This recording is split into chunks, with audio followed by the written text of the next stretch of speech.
Maka di dalam ilmu ini ataupun di dalam kitab ini membicarakan berkenaan dengan fitnah keluarnya ilmu-ilmu seperti mana ilmu-ilmu yang kita lihat di zaman sekarang, menjadikan manusia itu dalam kesesatan, menjadikan manusia itu di dalam dilema dalam kehidupannya. Sebagai contoh, kita di zaman sekarang menghantar anak pergi ke sekolah adalah suatu tuntutan. Malah di dalam agama Allah Subhanahu wa taala menyuruh kita ini menimba ilmu.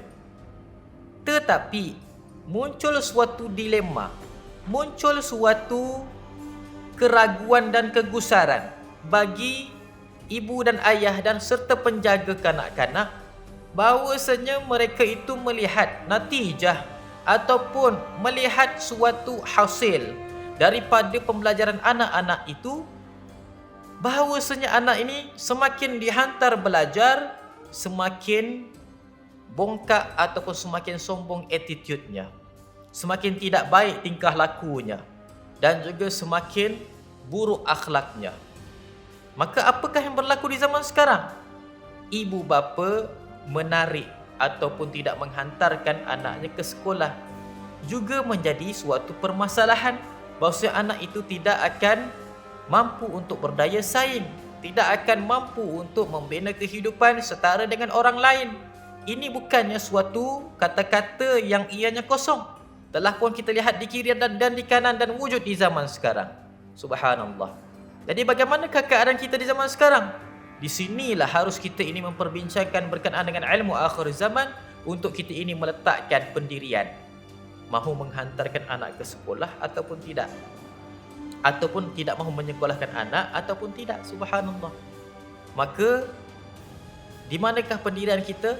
Tidak ada solusi dalam perkara ini, tetapi terdapat solusinya pada pendirian kita. Kita lihat zaman kita, keadaan kita, tempat kita bagaimana. Adakah sesuai ataupun tidak? Maksudnya di sini tidak ada hukum hakam, menghantar berdosa, tak hantar dapat pahala, tidak ada hukum hakam. Tetapi berdasarkan pendirian. Sama ada kita nak anak kita rosak ataupun nak anak kita menjadi anak yang baik, maka timbang tarakan dengan ilmu tentang petanda akhir zaman. Dan kaedah ini bukan kaedah untuk memberikan suatu konklusi, tapi kaedah untuk kita ini mewujudkan tawazun dalam diri kita. Maksud tawazun ini, kerap kali kita ini menerangkan berkenaan dengan ini. Tawazun itu mewujudkan suatu timbangan dalam diri kita. Kita mampu untuk mengatakan untuk kita ini memilih antara yang baik dan juga yang buruk.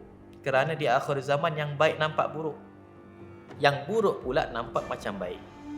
Wal'iyadu billah. Maka di sini terdapat kitab yang kita insya-Allah akan bacakan serba sedikit dan kita syarahkan serba sedikit.